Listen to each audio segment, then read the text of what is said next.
ஆமென். உங்களை யாவரையும் இயேசு கிறிஸ்துவின் நாமத்தினால வாழ்த்துதல் சொல்லுகிறோம். கர்த்தர் உங்களை ஆசீர்வதிக்கிறவராக இருக்கார். இந்த நாள் கூட தேவனுடைய வார்த்தைகளை தியானிக்கும்படியாக, ஜெபிக்கும்படியாக, அநேக தேவனுடைய வார்த்தைகளை பேசும்படியாக கர்த்தர் கொடுத்த ஒரு கிருபைக்காக தேவனுக்கு ஸ்தோத்திரம்.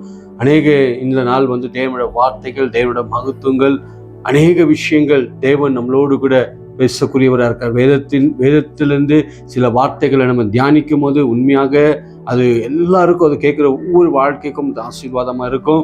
நம்ம கண்களை மூடி நம்ம ஆண்டோட சமத்தை செவிக்கலாம். அந்த இடத்துல அப்பா, இந்த நாள் ஆண்டவரே எங்கள் ஹிருதயங்களை திறந்து கொடுக்குறோம். கர்த்தாவே, நீர் ஆண்டவரே எங்களோடு கூட பேசும்படியாக நாங்கள் செவிக்கிறோம். ஆண்டவரே, வேதத்தின் எல்லா மகத்துவங்களையும் தேவனுடைய எல்லா வார்த்தைகளும் எங்களுக்கு நீர் அனுப்பி ஆண்டவரே எங்களுக்கு எல்லாவற்றிலும் நீர் காண்பித்து கொடுக்கும்படியாக நாங்கள் செவிக்கிறோம்ப்பா. அந்த வேலையில் கர்த்தரை ஸ்தோத்திரிக்கிறோம்.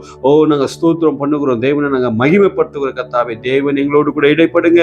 தேவனோட வார்த்தை எங்களோடு கூட பேசும்படியாக கர்த்தர் கிருபை செய்யுங்கப்பா. இயேசுவின் நாமத்தில் நாங்கள் ஜெபிக்கிறோம் பிதாவே. ஆமென், ஆமென், ஆமென். தேவனுக்கு ஸ்தோத்திரம். இந்த வெள்ளை கூட நம்ம சில வசனங்களுக்கு தியானமாக எடுத்து நம்ம சில வசனங்களை தியானிக்கும் போது உண்மையாக அது ஒரு பிளஸ்ஸிங்காக இருக்கும். அது உண்மையாக அது எல்லாருக்கும் ஒரு ஆசீர்வாதமாக இருக்கும். ஆனால் உண்மையாக இந்த வேத வசனத்துக்குள்ளே நம்ம போகும்போது, இந்த வேத வசனங்களை நம்ம தியானித்து இந்த வசனத்தை நம்ம அந்த வசனங்களை கை கொண்டு நடக்கும்போது, இந்த வசனத்துக்குள்ளே நம்ம போய் இந்த வசனங்களில் என்ன சொல்லுகிறது அந்த வசனத்தின்படி நம்ம போகும்போது உண்மையாக நம்மளுக்கு எல்லாவற்றிலையும் ஜெயங்கள், வெற்றிகள் வரக்கூடியதாக இருக்கு. அநேக கைகளில் வேத வசனங்கள் கொடுக்கப்பட்டிருக்கு, பைபிள் இருக்கிறது. ஆனால் நம்ம கிட்ட என்ன இல்லைன்னா உண்மையான ஒரு சத்தியம்ன்றது நம்ம கிட்ட இல்லாமல் இருக்கிறது. ஆனால் இந்த சத்தியத்தை என்னைக்கு நம்ம வேதத்தை நம்ம புரிஞ்சு கொள்ளுகிறோமோ, இந்த போதகத்தை நம்ம என்னைக்கு நமக்குள்ள வைக்கிறோமோ, அப்போதுதான் நம்மளுக்கு எல்லாவற்றிலையும் ஒரு வெற்றியை தேவன் தரக்கூடியவராக இருக்கிறார். அப்போ இந்த வேத வசனம் நம்மளுக்கு ஆண்டவர் என்ன பண்றாரு, எல்லாவற்றிலும் நம்ம கையில கொடுக்கப்பட்டிருக்கிறது. அப்போ இந்த எல்லா தேவனுடைய வார்த்தைகள், ஒவ்வொரு வார்த்தைக்கும் ஒரு வல்லமை உண்டு. தேவனுடைய வார்த்தை அது அவரு ஒரு பெரிய தேவனுடைய வார்த்தை. அந்த வார்த்தைக்குள்ள போகும்போது எல்லா காரியங்களை உண்டாக்குறதா இருக்கு. பாருங்க, தேவன் சொன்னாரு இந்த இடத்துல வெளிச்சம் உண்டாகணும் என்று சொன்னாங்க, வெளிச்சம் உண்டானதா இருக்கிறது. தேவன் ஒரு வார்த்தை சொன்னா போதும், அந்த வார்த்தையில எல்லாம் நடக்கக்கூடியதா இருக்கு. வானத்தையும் பூமியும் படைத்த தேவன் நம்மளோடு கூட இருக்கார். அவர் சொன்னார் இந்த இடத்துல உண்டாகணும் என்று சொன்னா அந்த இடத்துல உண்டாகி இருக்கும். அப்ப அந்த வார்த்தை என்றது யாருக்காக கொடுக்கப்பட்டிருக்கு என்று பார்க்கும்போது அந்த வார்த்தை நம்மளுக்காக தான் கொடுக்கப்பட்டிருக்கு. அப்போ அவருடைய வார்த்தை ஆமென் என்று ஒவ்வொரு வார்த்தைகளும் அதை கை கொண்டு நடக்கிற மனுஷனுடைய வாழ்க்கையில அவன் என்றைக்கும் அவன் அசைக்கப்பட மாட்டான், அவன் என்றைக்கும் தோற்று போக மாட்டான். தேவனுடைய வார்த்தை என்றது அவ்வளோ ஒரு மகத்துவமானது, அவ்வளோ ஒரு அது மதிக்கக்கூடியதா இருக்கிறது. தேவனுடைய வார்த்தைக்குள்ள அது நம்ம எது நம்ம வாழ்க்கையில மதித்து அந்த வார்த்தைகளை நம்ம ஏற்றுக்கொள்ளுகிறோமோ அன்னைக்கு ஒரு பெரிய வெற்றியை தேவன் தருகிறார். இன்னைக்கு அந்த வேத வசனங்கள் இன்னைக்கு நமக்குள்ள இருக்கும் போது என்னென்ன நடக்கும், இன்னைக்கு வேத வசனங்கள் நமக்குள்ள போகும்போது அந்த வார்த்தையின்படி நடக்கும்போது நம்மளுக்கு என்னென்ன ஆண்டவர் கொடுக்கிறார், என்னென்ன பிளஸ்ஸிங் ஆண்டவர் வச்சிருக்கிறார் என்று சில நேரத்தில் நம்ம வேத வசனத்தில் நிமித்தம் நம்ம தியானிக்கலாம். அந்த நேரத்தில் எடுத்து வாசிக்கலாம். மத்திய எழுதின சுவிசேஷம் 7வது அதிகாரத்தில் அதுல நீங்க 24 ஒரு தடவை நம்ம வாசிப்போம் அந்த வசனத்தை. ஆகையால் நான் சொல்லிய இந்த வார்த்தைகளை கேட்டு இந்த வார்த்தையின்படி கேட்டு இவைகளின்படி செய்கிறவன் எவனோ அவனை கன்மலையின் மேல் தன் வீட்டை கட்டின புத்தியுள்ள மனுஷனுக்கு ஒப்பிடுவேன். பெருமழை சொரிந்து பெருவெள்ளம் வந்து காற்று அடித்து அந்த வீட்டின் மேல் மோதியும் அது விழவில்லை, ஏனென்றால் அது கன்மலையின் மேல் அஸ்திபாரம் போடப்பட்டிருந்தது. ஆமென். கன்மலையின் மேல் அது என்ன பண்ணுகிறது, அஸ்திபாரம் போட்டப்பட்டதா இருக்கிறது. அப்ப இந்த இடத்துல பார்க்கும்போது 2 நபர்களை குறித்து ஆண்டவர் அந்த இடத்துல பேசக்கூடியவர்களா இருக்காங்க. 2 பேர்களும் என்ன பண்றாங்க, ஒரு அழகான ஒரு வீடு அவர்கள் கட்டக்கூடியவர்களா இருக்காங்க. நல்ல அழகா அந்த வீடை கட்டி அவர்கள் அந்த வீட்டுக்குள்ள இருக்கிறாங்க. ஆனா ஒருவர் பார்க்கும்போது தேவனுடைய வார்த்தையின்படி அவர் என்ன பண்ணுகிறாரு, தன் அந்த வீடை அவரு கட்டக்கூடியவராக இருக்கிறார். அப்போ தேவனுடைய வார்த்தை என்றது எதை சொல்லுகிறது என்றால் அவருடைய கன்மலையின் மேல கட்டப்பட்ட வீடு என்று சொல்லப்பட்டிருக்கு. கன்மலையின் மேல வீடு கட்டப்பட்டிருக்கிறது என்று. அப்போ தேவனுடைய வார்த்தைய எந்த மனுஷன் கை கொள்ளுகிறானோ, எந்த மனுஷன் கை கொண்டு நடக்கிறானோ, எந்த மனுஷன் தேவனோட வார்த்தை உள்ள அது வைத்து கொண்டு அதன்படி செயல்படுகிறானோ, அந்த மனுஷனை கர்த்தர் எங்க வைக்கிறாருன்னு பார்க்கும்போது கன்மலையின் மேல அவர் வைக்கக்கூடியவரா இருக்கிறாரு. பாருங்க, இந்த இடத்துல அவர்கள் 2 பேரும் இந்த இடத்துல வீடை கட்டக்கூடியவர்களா இருக்காங்க. அந்த வீடை கட்டி என்ன பண்ணுகிறார், செயல்படுகிறவர் இருக்கார். ஆனா ஒருவன் தேவனுடைய வார்த்தையின்படி அவன் கட்டப்பட்ட வீடு, அவன் என்ன பண்ணுகிற, அது கன்மலையின் மேல கட்டப்பட்ட வீடா இருக்கு, அது அசைக்கப்படல அந்த வீடு என்று சொல்லப்பட்டிருக்கு. ஆனா ஒருவன் அதே போலதான் மலை சுரைந்து அந்த இடத்துல வரக்கூடியதா இருக்கிறது. ஆனா ஒருவருடைய வீடு என்ன ஆகிறது, அது போகக்கூடியதா இருக்கிறது. ஆனா தேவனுடைய வார்த்தையின்படி, தேவ சொல்லின்படி அது செய்கிற மனுஷனுடைய வீடு அது நிலைத்திருந்தது என்று வேதவசனம் சொல்லுகிறதா இருக்கிறது. அப்போ இன்னைக்கு தேவனுடைய வார்த்தையை இன்னைக்கு நம்ம கை கொண்டு நடந்து அந்த வழிகள்ல நம்ம போகும்போது நம்மளை எங்க ஆண்டவர் வைக்கிறார் என்று பார்க்கும்போது கன்மலையின் மேல கர்த்தர் வைக்கக்கூடியவரா இருக்கிறார். பாருங்க, இன்னொரு தடவை இந்த வசனத்தை நான் தெளிவா அவங்களோடு கூட நான் பேச விரும்புகிறேன். 7வது அதிகாரம், அதுல நீங்க 24 ஒரு வாட்டி வாசித்து பாருங்களேன். ஆகையால் நான் சொல்லிய இந்த வார்த்தைகளை கேட்டு, பாருங்க, நான் சொல்லிய இந்த வார்த்தையின்படி கேட்டு இவைகளின்படி செய்கிறவன் எவனோ, எந்த வார்த்தையின்படி, இந்த வார்த்தையின்படிகள் இவைகளெல்லாம் செய்யும் போது அவனை கன்மலையின் மேல் தன் வீட்டை கட்டின புத்தியுள்ள மனுஷனுக்கு ஒப்பிடுவேன். புத்தியுள்ள மனுஷனுக்கு ஒப்பிடுவேன். அப்ப பாருங்க, இந்த இடத்துல சொல்லப்பட்டிருக்கு, ஆண்டவருடைய வார்த்தை, அவரோட வார்த்தையின்படி போகிற மனுஷனுக்கு என்றைக்கும் என்ன ஆகுறதுல இருந்து தோற்று போகிறது இல்லை. அவனை கன்மலையின் மேல கர்த்தர் வைக்கக்கூடியவரா இருக்கிறார். அன்றைக்கு கூட பாருங்க, பேரோட வாழ்க்கையில கூட அவர் மீன் பிடித்து கொண்டு அவர் வாழ்க்கையில் இருக்கும் போது தேவனோட ஒரே ஒரு வார்த்தையின்படி நான் போய் இந்த வழியை நான் போடுகிறேன் என்று சொல்லும் போது அவருக்கு என்னாகிறது என்றால், அவர் அவெல்லாம் பிரயாசப்பட்ட ஒரு மனுஷன், அவர் தேவனோட வார்த்தையின்படி அவர் என்ன பண்ணுகிறார், போய் இந்த ஆழத்தின் சமூகத்தை அந்த வலையை போடக்கூடியவராக இருக்கிறார். அவர் யாரை பிலீவ் பண்ணார் என்றால், தேவனோட வார்த்தையை அவர் ஏற்றுக்கொண்டு போகும்போது அவருக்கு 2 படகு நிரம்பி போற அளவுக்கு மீன்களை கர்த்தர் அவர் என்ன பண்ணாரு, கொடுத்தவராக இருக்கிறார். அந்த இடத்துல பிரமிக்கத்தக்கதாக, ஆச்சரிக்கத்தக்கதாக கர்த்தர் காரியங்களை வாய்க்க பண்ணவரா இருக்கிறார். இன்றைக்கு கூட நம்மளோட வாழ்க்கையில இன்னைக்கு இந்த சத்திய வேதத்தின்படி நம்ம கீழ்ப்படிந்து இந்த வார்த்தையின்படி போகிற மனுஷன் அவனோட வாழ்க்கையில அவனை எங்க கர்த்தர் வைக்கிறார் என்றால் கண்மலையின் மேல கர்த்தர் வைக்கக்கூடியவரா இருக்கிறார். கண்மலையின் மேல நம்மளை நிற்க வைக்கிறவரா இருக்கிறார். அதான் ஆண்டவர் சொல்லுகிறார், தேவனுடைய வசனம் நம்மளுக்கு எப்போதும் நம்மளை என்னைக்கும் அந்த வசனத்தின்படி போகிற மனுஷனோட வாழ்க்கையில என்றைக்கும் அவன் வாழ்க்கையில ஒரு தோல்வி என்றது, அவன் வாழ்க்கையில இருந்து ஒரு காரியங்கள் நீங்கி பிரச்சனைகள் வேதனைகள் வரும்போது கூட நம்மள அந்த வார்த்தைகள் நம்மளை என்னங்கிறது தேற்றக்கூடியதா இருக்கிறது. வார்த்தைகள் நம்மளை எல்லாவற்றிலும் நடத்தக்கூடியதா இருக்கிறது. அதுதான் இந்த ஜீவன் உள்ள வார்த்தை. ஜீவன் உள்ள வார்த்தையை கை கொண்டு நடக்கிற மனுஷன் அவன் சொல்லுகிறான், புத்திவானாய் அவன் வாழ்க்கை, அவனுடைய குடும்பம் எல்லாத்தையும் என்ன பண்ணுறாரு, கர்த்தர் ஆசீர்வதிக்கிறவரா இருக்கிறார். பாருங்க, இதே அந்த இடத்துல 2 பேரும் வீடு கட்டுறாங்க, பிரச்சனை சூழ்நிலை வருகிறது, அதே மலை சுரிகிறது, ஆனால் மழை வருகிறது, ஆனாலும் கூட என்னாகிறல்ல, ஒருவன் கண்மலையின் மேல கட்டின வீடு அப்படியே நிலைத்திருக்கிறது. அது என்றைக்கு அசைக்கப்படவே இல்லையா, அந்த வீடு அசைக்கப்படவே இல்லையா. பாருங்க, அதுல 26, 27 ஒரு வாட்டி வாசித்து பாருங்களேன். நான் சொல்லிய இந்த வார்த்தைகளை கேட்டு, நான் சொல்லிய இந்த வார்த்தை படி கேட்டு இவைகளின்படி செய்யாதிருக்கிறவன் எவனோ, இவைகளபடி செய்யாத இருக்கிற எவனோ அவன் தன் வீட்டை மணலின் மேல் கட்டின புத்தி இல்லாத மனுஷனுக்கு ஒப்பிடப்படுவான். பெருமழை சொரிந்து பெருவெள்ளம் வந்து காற்று அடித்து அந்த வீட்டின் மேல் மோதின போது அது விழுந்து முழுவதும் அழிந்தது என்றார். முழுமையாக அழிந்தது என்று வேதவசனம் சொல்லுகிறது.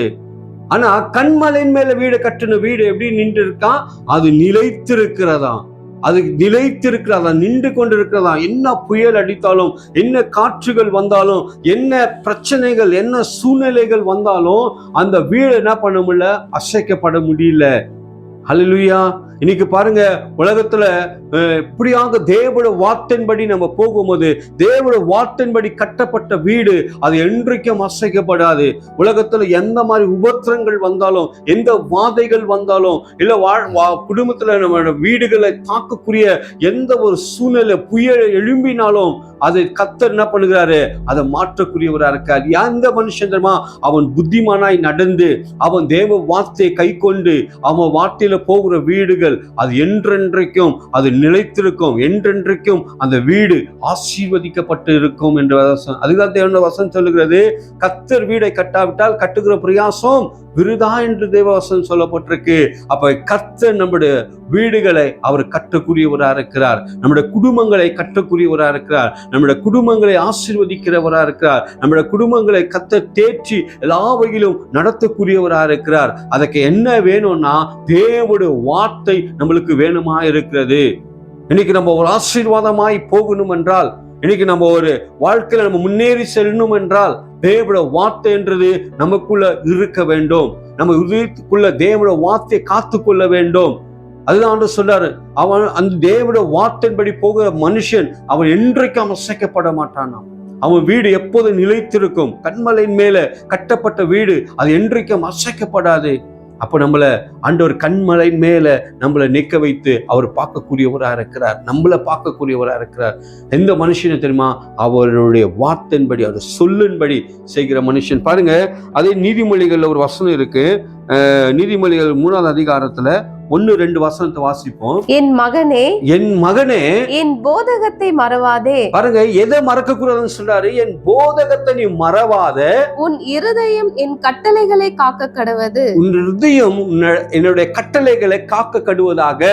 அவைகள் உனக்கு நீடித்த நாட்களையும், அது உன்னுடைய நீடித்த நாட்களையும், தீர்க்காயுசையும் சமாதானத்தையும் பெருக பண்ணும். சமாதானத்தையும் பெருக பண்ணுமா. தீர்க்காயுசும் சமாதானத்தை பெருக பண்ணுகிற தேவன் நம்மளோடு கொடுக்கிறார். பாருங்க, தேவனுடைய வார்த்தையின்படி போகிற மனுஷனுக்கு, தேவனுடைய வார்த்தை கை கொண்டு நடக்கிற மனுஷனுக்கு அவனுக்கு சமாதானத்தை கர்த்தர் கொடுக்கிறாராம், தீர்க்காயுசும் கொடுக்கிற கர்த்தர் கொடுக்கிறாராம்.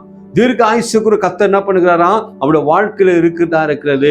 நம்ம மரித்தாலும் மறுபடியும் எழுந்தக்கூடிய அந்த வல்லமையை தேவன் நம்மளுக்கு கொடுக்கக்கூடியவரா இருக்கிறார். அவரு ஏன்னா நம்ம தேவனை நம்ம விசுவாசிக்கிறோம், அவருடைய வார்த்தையை நம்ம விசுவாசிக்கிறோம், அந்த வார்த்தையின்படி நாங்க போகிறோம். அதனால நம்மளுக்கு என்ன ஆகுறதுன்னா ஒரு பெரிய தைரியம் நமக்குள்ள இருக்கக்கூடியதா இருக்கிறது.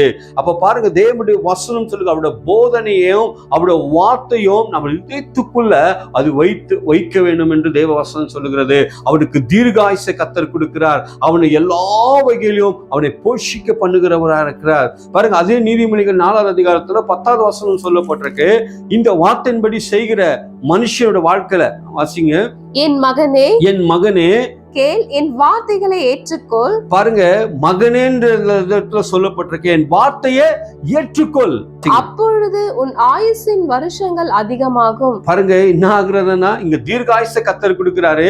இங்க தேவன் சொல்றாரு, உன் ஆயுசின் நாட்களை கூட்டி கொடுக்கிறார் ஆண்டவர். தேவன் அதிகரிக்கிறாராம். எப்போது தெரியுமா, மகனே என்னுடைய வார்த்தையை நீ கேள்.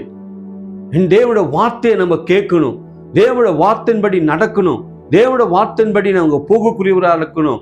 தேவனுடைய வார்த்தை அவர் என்ன சொல்லுகிறார், அவர் கொடுத்த கட்டளைகள், அவர் கொடுத்த வார்த்தைகளை இன்னைக்கு நம்ம கை கொண்டு நடக்கிற மனுஷன் அவன் இன்றைக்கும் அசைக்கப்பட மாட்டான். எவ்வளவு அருமையா அந்த வசனம் நம்மளுக்கு போதிக்கக்கூடியதா இருக்கிறது. அப்ப மகனே, நீ தேவனுடைய வார்த்தையை கேள், தேவனுடைய வார்த்தையை கேள். நம்மளுடைய செவி திறந்து தேவனுடைய வார்த்தைகளை கேட்கக்கூடியவர்களா இருக்கணும். இன்னைக்கு உலகத்துல பல வகையான சத்தங்களை நம்ம கேட்டுக்கொண்டிருக்கிறோம், பல வகையான பேச்சுகளை நம்ம கேட்டுக்கொண்டிருக்கிறோம், பல வகையான தோல்வியான காரியங்களை கேட்டுக்கொண்டிருக்கிறோம், அழிந்து போகிற காரியங்களை கேட்டுக்கொண்டிருக்கிறோம். ஆனா இங்க தேவன் சொல்றார், மகனே என்னுடைய வார்த்தையை கேள், உனக்கு நான் ஆயுசு நாட்களை நான் உனக்கு கூட்டி கொடுப்பேன் என்று வேதவசனம் நம்மளுக்கு சொல்லக்கூடியதா இருக்கிறது. எனக்கு பிரியமானவர்களே, இன்றைக்கு தேவனுடைய வார்த்தைக்கு நம்ம செவி கொடுக்கலாம், தேவனுடைய வார்த்தையின்படி நம்ம போகலாம், தேவனுடைய வார்த்தையின்படி நம்ம நிற்கலாம், தேவனுடைய வார்த்தையின்படி நம்ம பேசும்போது இந்த வசனம் நம்மளை என்றைக்கு தோற்று போக நம்மளை என்ன பண்ணாது, வைக்காது. உண்மையாக தேவனுடைய இன்னைக்கு எத்தனையோ பேருடைய வாழ்க்கையில இந்த வேதத்தை வாசித்தவர்கள், இந்த வார்த்தை அவங்க இதயத்துக்குள்ள போகும்போது எத்தனையோ குடும்பங்கள் ஆசீர்வதிக்கப்பட்டிருக்கிறது. இன்னைக்கு வரைக்கும் பாருங்க, ஒன்றுமில்லாம இருந்தார்கள் வாழ்க்கையில ஒன்றுமே இல்லை, ஒன்றுத்துக்கும் பிரோஜனம் இல்லாம வாழ்க்கைய இந்த வேதத்தின்படி போனவர், இந்த வேதத்தை வாசித்தவர்கள் அவங்களோட வாழ்க்கையில பாத்தீங்கன்னா இன்னைக்கு ஆண்டவர் எந்த ரீதியில கண்மலையின் மேல அவர்களோட வைத்தவரா இருக்கிறார். கர்த்தருக்கு ஸ்தோத்திரம். கர்த்தருடைய நாமம் மகிமைப்படுவதாக. ஒரு குடும்பத்தின் ஒரு சாட்சியை நான் கேட்டேன்.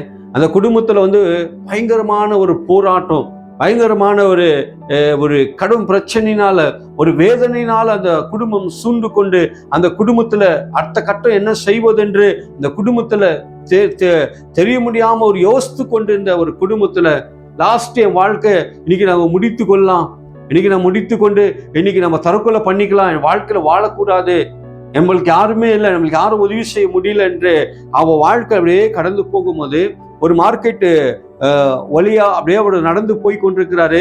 இன்னும் கொஞ்சம் தூரத்துல போய் அவர் என்ன பண்ணணும், சாக போகணும் அந்த இடத்துல. அப்ப போகும்போது அவருக்கு காற்றுல இருந்து ஒரு பைபிள்ல இருந்து ஒரு வார்த்தை அவருக்குள்ள அப்படியே வந்துச்சுங்களாம். அந்த வரும்போது அவருக்குள்ள அந்த அந்த காட்சி பார்க்கும்போது அவர் எடுத்து இதை அந்த ஒரு வசனத்தை வாசித்தாராம். மகனே, நீ திகையாத, நீ பயப்படாத, நான் உன்னோடு கூட இருப்பேன் என்ற அந்த வார்த்தை அவருக்குள்ள அந்த வரும்போது இவருக்குள்ள அப்படியே தேற்றப்பட்டதான். அவரோட வாழ்க்கை அப்படியே தேற்றப்பட்டதான். ஐயோ, இப்படி இந்த நேரத்துல இந்த வார்த்தை எனக்காக பேசப்பட்ட வார்த்தை, திகையாத, பயப்படாத, நான் உன்னோடு கூட இருக்கிறேன்ற அந்த வார்த்தை அவருக்குள்ள வந்ததான். அப்போ அவர் தீர்மானத்தை எடுத்தாரா, நான் ஏன் மறிக்க போகணும் என்ற உடனே அவருக்குள்ள அந்த ஒரு வெளிச்சத்தை, அந்த வார்த்தை அவர் எப்போ வாசித்தாரோ அப்போதே அவருக்குள்ள ஒரு வெளிச்சத்தை வந்துதான். அவருக்குள்ள அந்த தற்கொலைன்ற எண்ணமே அவருக்குள்ள விட்டு விலகி போனதாக இருக்கிறது. இன்னைக்கு நம்முடைய குடும்பங்களுக்குள்ள இந்த வேத வசனத்துக்குள்ள இன்னைக்கு நம்ம எந்த சூழ்நிலை நின்றாலும், எந்த ஒரு காரியத்துல நம்ம நின்றிருந்தாலும் இன்னைக்கு இந்த வேத வசனத்துக்குள்ள நாங்க போகலாம். இந்த வேத வசனம் நம்மளை தேற்றக்கூடியதா இருக்கு, எல்லா வகையிலும் காப்பாற்றக்கூடியதா இருக்கிறது. இன்னைக்கு நம்மளோட வாழ்க்கை எல்லாம் முடிந்தது என்று நம்ம நினைத்து கொண்டிருக்கலாம், எல்லாராலும் அவமானப்பட்டு நம்ம நின்று கொண்டிருக்கலாம். ஆனா இந்த வேத வசனம் நம்மளை சொல்லுகிறது, இந்த வார்த்தையின்படி செய்கிற மனுஷனை கண்மலின் மேல கத்தர் வைக்கிறார், அவனுக்கு ஆயுசு நாட்களை கத்தர் கூட்டி கொடுக்கிறார், அவனுடைய எல்லா புரோஜனமான காரியங்களை கத்தர் பண்ணக்கூடியவராக இருக்கிறார். இன்னொரு வசனத்தை எடுத்து வாசிக்கும். அந்த வசனம் யோவான் எழுதின சுவிசேஷம் 15வது அதிகாரம் 7வது வசனத்தை நம்ம வாசிப்போம். நீங்கள் என்னிலும் என் வார்த்தைகள் உங்களிலும் நிலைத்திருந்தால், நீங்கள் என்னிலும் உங்களுடைய வார்த்தைகள் நிலைத்திருந்தால், நீங்கள் கேட்டுக்கொள்வது எதுவோ அது உங்களுக்கு செய்யப்படும். இங்க பாருங்க, அருமையாக இந்த வசனம் சொல்லப்பட்டிருக்கு. நாம யாருக்குள்ள நிலைத்திருக்கணுமா? தேவனுக்குள்ள நிலைத்திருக்கணும். அவருடைய வார்த்தை எனக்குள்ள நிலைத்திருக்க வேண்டும். நிலைத்திருக்க பொருட்டு அவர் சொல்லுகிறார், நீ கேட்டுக்கொள்ளுகிறது எதுவோ அது நான் உனக்கு செய்வேன் என்றார். நான் செய்வேன் என்றார். ஆண்டவர் நம்மளுக்கு செய்யக்கூடியவர். எல்லாம் நம்ம மேல நம்மளுக்கு எல்லாவற்றிலும் செய்யக்கூடிய தேவனா இருக்கிறார். நம்மளை எல்லாவற்றிலும் காப்பாற்றக்கூடிய தேவனா இருக்கிறார். நம்மளுக்கு எல்லா நன்மைகளை செய்கிற தேவன். நம்மளுக்கு எல்லாவற்றிலும் நம்மளுக்கு ஆண்டவர் எல்லா நன்மைகளை செய்து நம்மளை தலைகளை உயர்த்துகிற கர்த்தர். ஆனா இந்த இடத்துல சொல்லப்பட்டிருக்க அவரோட வார்த்தை, இன்னைக்கு அவரோட வார்த்தை நமக்குள்ள நிலைத்திருக்கா? நாம கர்த்தருக்குள்ள நிலைத்திருக்கிறோமா? நான் தேவனுக்குள்ள நிலைத்திருக்கனா என்று நம்ம யோசித்து பார்க்க வேண்டும். நம்ம எதுக்குள்ள நிலைத்திருக்கிறோம் அன்று தேவனுடைய வார்த்தை நமக்குள்ள நிலைத்திருக்கா? அப்போது ஆண்டவர் சொல்றார், நீங்கள் என்னிலும் இந்த வார்த்தை உங்களிலும் இருந்தால் நீங்க கேட்டுக்கொள்ளுகிறது எதுவோ அதை நான் உனக்கு என்ன பண்ணுவேன், செய்வேன் என்று ஆண்டவருடைய வசனம் சொல்லப்பட்டதா இருக்கிறது. அப்போ இன்றைக்கு நம்ம தேவனை என்ன பண்ணோம்னா, நம்ம அவரை பிடித்து கொண்டு அவருக்குள்ள நம்ம போகும்போது, அவரோட வார்த்தை நமக்குள்ள இருக்கும் போது என்றைக்கும் நம்மளோட வாழ்க்கை தொற்று போகாது. என்றைக்கும் நமக்குள்ள ஜெயமா இருக்கு. இன்னைக்கு ஏன் நம்மளோட வாழ்க்கையில இன்னைக்கு பல விதமான சிந்தனைகள் நம்மளை மேற்கொள்ளுகிறது, பல விதமான கவலைகள் நம்மளை மேற்கொள்ளுகிறது, பல விதமான ஆபத்துகள் நம்மளை மேற்கொள்ளுகிறது, திகிலுகளும் இன்னைக்கு பயங்களும் நமக்குள்ள உண்டாகிறது. எதுக்கு என்றால் நமக்குள்ள இந்த வேத வசனம் நமக்குள்ள நிலைத்தில்லை, நம்ம தேவனுக்குள்ள நிலைத்தில்லை.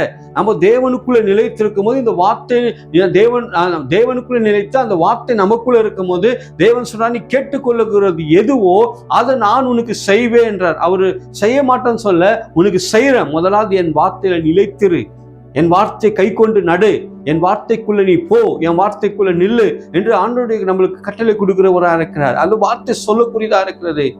இன்னைக்கெல்லாம் பாருங்க, நம்மளாம் நம்ம எங்கேயோ பிறந்து எங்கேயோ நம்ம வாழ்றோம். ஆனா தேவனோட வார்த்தை என்னைக்கு நம்ம கை கொண்டு நடந்துமோ, நம்ம குடும்பங்கள் தேவனோட வார்த்தைகள் கை கொண்டு நடந்ததோ, அதனாலதான் நம்மளை நிலைத்து ஆண்டவர் வைத்திருக்கிறார்.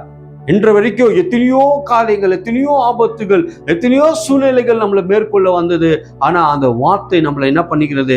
இன்னைய வரைக்கும் நம்ம ஏற்றுக்கொண்ட அந்த தேவனை ஏற்றுக்கொண்ட அந்த வார்த்தை நம்மளை தேற்றி கொண்டுதான் இருக்கு, நம்மளை பிரோஜனப்படுத்தி தான் இருக்கு, நம்மளை ஆசீர்வதித்து தான் கொண்டுதான் இருக்கிறது. அப்ப இந்த வார்த்தை என்னிலும் இந்த வார்த்தை உங்களிலும் இருந்தா நீ கேட்டுக்கொள்ளுகிறது எதுவோ அதை நான் உங்களுக்கு செய்யக்கூடியவனா இருப்பேன் என்றார். நான் சின்ன ஒரு உதாரணம் உங்களுக்கு சொல்ல நான் விரும்புகிறேன். ஒரு அழகான ஒரு ராஜா இருந்தாராம். அந்த ராஜா அநேக சில மந்திரிகளுக்கு, சில அந்த இருக்கிற ராஜாங்களுக்கெல்லாம் ஒரு கிஃப்டை கொடுக்கக்கூடியதா, கிஃப்ட் கொடுக்க வேண்டியதா இருந்ததுதான். அந்த இடத்துல பார்க்கும்போது ஒரு பெரிய ஒரு கிரவுண்டு, அந்த கிரவுண்டுக்குள்ள பார்க்கும்போது அநேக பொன்னும் வெள்ளியும் வைடூரியமும் பணமும் அந்த இடத்துல ஏராளமாய் கொட்டி கிடக்குதான். அப்போ இந்த மந்திரிகள், ராஜாக்கள் எல்லாம் எப்போ இந்த கேட்டை ஒரு ராஜா திறப்பாரு, நம்ம போய் வேண்டுமா நம்ம எடுத்துக்கொள்ளலாம்னு சொல்லிட்டு எல்லாரும் காத்து கொண்டு இருக்கிறாங்களாம். அதே போல இந்த டைம் வந்தது, அந்த கேட்டை திறந்தது. அப்ப திறக்கும் போது அநேக அங்கிருந்த சுப்பாரிகள், அந்த இருக்கிற மந்திரிகள், ராஜாக்கள், அந்த இடத்துல இருந்தவர்கள் அவரோடு கூட சேர்ந்து எல்லாரும் போய் அவர்களுக்கு வேண்டிய எல்லா பொருட்களையும் எடுத்துக்கொண்டாங்களா. ஒருத்தருக்கு வயிறு, ஒருத்தருக்கு பணம், ஒருத்தருக்கு வேண்டியது, அவங்களுக்கு என்னென்ன தேவையா இருக்கோ அதெல்லாம் அவங்க என்ன பண்ணாங்களாம், ஏற்றுக்கொண்டாங்களாம். ஆனா ஒரு மந்திரி மட்டும் அவங்க நின்று கொண்டு பார்த்து கொண்டு இருந்தாராம். அப்ப நின்று கொண்டு பார்க்கும்போது ராஜா பார்த்து கேட்டாராம், உனக்குதான் பணம், வைடூரியம் எல்லாமே அங்க கொட்டி கிடக்குது, நீயே நின்று கொண்டிருக்க, நீ எடுத்துக்கலாம் இல்லன்னு கேட்டாராம். அப்போ அதுக்கு அவர் சொன்னாராம், அதுக்கு என்ன பண்ணாருன்னா அந்த மந்திரி ராஜா அனைத்து கட்டி பிடிச்சிக்கிட்டாராம். அப்போ அவரு சொன்னாராம், இது இன்னைக்கு இருக்கு, நாளைக்கு போ. இன்னும் அந்த ராஜா கட்டி அவர் பிடிக்கும் போது அவர் சொன்னாராம், அப்போ அதுல என்ன புரிகிறதுனா, நம்ம தேவனை நம்ம கெட்டியாக நம்ம பிடித்து கொண்டோம்னால், தேவனை நம்ம பிடித்து கொண்டால் நம்மளுக்கு எல்லாமே கிடைக்கக்கூடியதாக இருக்கிறது. அவனுக்கு எல்லாமே இருந்தது, அங்க வைடூரி எல்லாமே இருந்தது. அந்த இடத்துல அவன் விட்டுட்டு என்ன பண்ணிட்டானா, ராஜாவை மட்டும் அன்பா கட்டி பிடித்தவனா இருக்கிறான். ஹல்லேலூயா. இன்னைக்கு பணம் எல்லாம் நம்மளை விட்டு போகக்கூடியதா இருக்கிறது.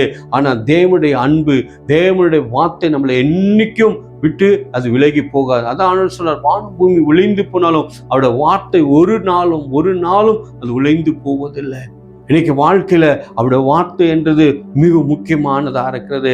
அப்போ இந்த வார்த்தை கை கொண்டு நடக்கிற மனுஷனுக்கு ஆயுஷ் நாட்களையும் எல்லா பலனையும் கர்த்தர் கொடுக்கக்கூடியவரா இருக்கிறார். கர்த்தர் இன்னொரு வசனத்தை நம்ம வாசித்து ஜெபிக்கலாம். நேரத்தை நீதிமொழிகள் 4ஆம் அதிகாரம் 20-22 நம்ம வாசிக்கலாம். அவைகளை கண்டுபிடிக்கிறவர்களுக்கு அவைகளுக்கு ஜீவனும் அவர்கள் உடலுக்கெல்லாம் ஆரோக்கியம். எல்லா காவலோடும் உன் இருதயத்தை காத்துக்கொள், அதனிடத்தினின்று ஜீவ ஊற்று புறப்படும். அந்த இடத்துல இருந்து ஜீவ ஊற்று புறப்பட்டு வரக்கூடியதா இருக்கிறது. அப்ப பாருங்க, இது ஒரு பெரிய ஒரு கிஃப்ட தேவன் நம்மளுக்கு என்ன பண்ணுகிறாரு, தரக்கூடியவரா இருக்கிறார். அப்போ வேத வசனங்களை கண்டுபிடிக்க வேண்டுமா? பாருங்க, அதுல 20ஆவது வசனம் என்ன அருமையா சொல்லப்பட்டிருக்கு.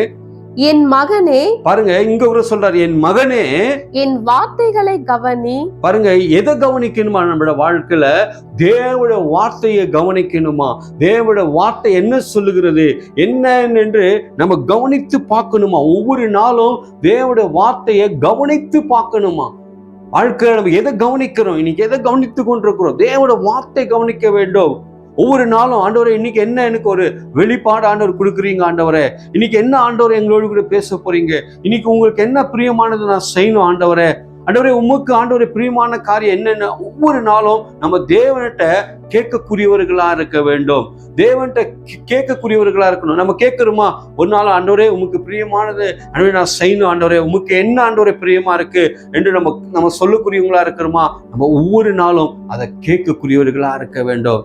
கேட்கிறவர்களா நம்ம இருக்கணும். வாசிங்க அந்த 20 வசங்க.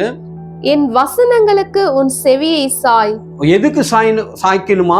வசனத்துக்கு.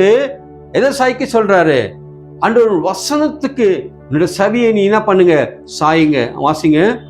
அவைகள் உன் கண்களை விட்டு பிரியாதிருப்பதாக. அவைகள் உன் கண்களை விட்டு பிரியாது இருப்பதாக.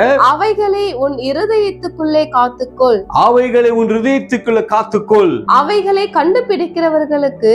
அவைகளை கண்டுபிடிக்கிறவர்களுக்கு. அவைகள் ஜீவனும். அவைகளுக்கு பாருங்க என்ன சொல்றாருன்னா, இந்த வசனத்தை கண்டுபிடிக்கிறவர்களுக்கு தேவன் ஜீவனை அழைக்கக்கூடியவரா இருக்கிறார், ஜீவனை கொடுக்கக்கூடியவரா இருக்கிறார். அப்ப நம்ம மறைத்து இருக்கிறோமா?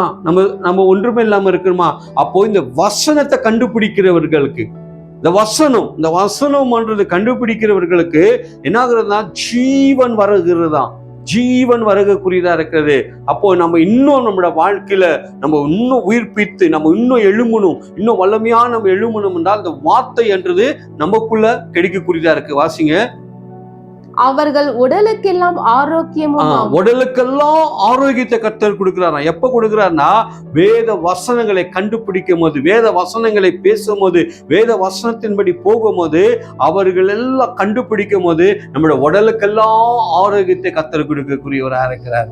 நம்மளுக்கு நல்ல ஔஷதம், நல்ல மருந்து கர்த்தர் கொடுக்கக்கூடியவராக இருக்கிறார். எத்தனை பேர் விசுவாசிக்கிறீங்க? எத்தனை பேர் விசுவாசிக்கிறீங்க? அப்போ வார்த்தை, தேவனுடைய வார்த்தை என்றது நம்மளுக்கு அது என்ன செய்கிறது என்றால் நம்முடைய உடலுக்கெல்லாம் ஆரோக்கியத்தை கர்த்தர் உண்டாக்குறதா இருக்கிறது.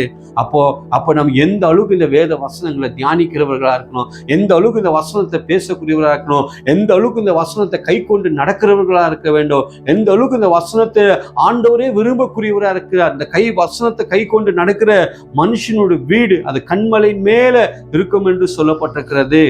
அதுல கடைசியா 22 மட்டும் நம்ம வாசித்து ஜெபிக்கலாம். அவைகளை கண்டுபிடிக்கிறவர்களுக்கு அவைகள் ஜீவனும் அவர்கள் உடலுக்கெல்லாம் ஆரோக்கியமுமாம். எல்லாம் காவலோடும் ஹிருதயத்தை நீ காத்துக்கொள், அதுல இருந்து ஜீவ ஊற்று என்ன பண்ணுமா புறப்பட்டு வருமா.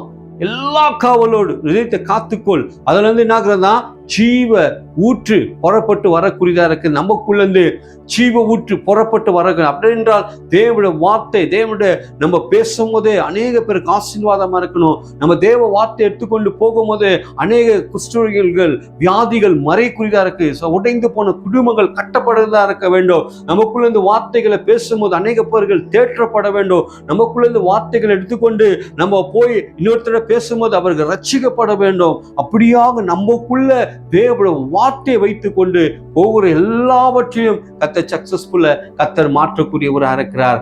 உண்மையாக இன்னைக்கு தேவனுடைய வார்த்தை, இன்னைக்கு சொல்லப்பட்ட வார்த்தையின்படி அதுதான் தேவன் விரும்புகிறார். அந்த வார்த்தையின்படி போகும்போது நம்முடைய வீடுகள் கண்மலையின் மேல கட்டப்பட்டிருக்கும். அதான் கர்த்தர் விரும்பக்கூடியவராக இருக்காது. கர்த்தர் தாமே இந்த வார்த்தைகளை ஆசீர்வதிப்பார். கண்களை மூடி ஜெபிப்போம். அன்பின் தேவனே, நாங்கள் ஸ்தோத்திரிக்கிறோம். உங்களுடைய நாமத்தில் நாங்கள் வருகிறோம். கர்த்தாவே அப்பா, எங்களுக்கு ஒன்றும் தெரியாத ஆண்டவரே, உங்களுடைய வார்த்தைகள் தான் ஆண்டவரே. அப்பா, இந்த இடத்துல நாங்கள் வாசித்தோம் ராஜா. ஆண்டவரே, எவன் உங்களுடைய வார்த்தையின்படி கை கொண்டு நடக்கிற மனுஷன் அவன் போகிறானோ அவனுடைய வீடுகள் கண்மலையின் மேல கட்டப்பட்டிருக்கும் என்று வேத வசனம் சொல்லப்பட்டுகிறதையா. ஆண்டவரே, இன்னைக்கு ஆண்டவரே உங்களுடைய வார்த்தைகள் எங்களுக்கு இலவசமாய் கொடுத்துருக்கிறீங்க ஆண்டவரே. இந்த சத்திய வேதங்களை ஆண்டவரே நாங்கள் கை கொண்டு ஆராய்ந்து இதுக்குள்ள நாங்கள் போகும்போது நம்முடைய குடும்பங்களெல்லாம் ஆசீர்வதிக்கப்படுகிறதையா. உண்மையாக நாங்கள் விசுவாசிக்கிறோம். நம்முடைய வார்த்தை போய் ஆண்டவரே எந்த இடத்துல வெறுமை வந்தது கிடையாது ஆண்டவரே. இந்த வார்த்தைகள் போற எல்லா இடங்களிலும் ஆசீர்வாதம் உண்டாக்க தேவன் தாமே இந்த வார்த்தைகள் எல்லாம் கர்த்தர் ஆசீர்வதிப்பீராக. இயேசுவின் நாமத்திலப்பா நாங்கள் ஜெபிக்கிறோம். என்னோட ஜீவனுள்ள நல்ல பிதாவே. ஆமென், ஆமென், ஆமென்.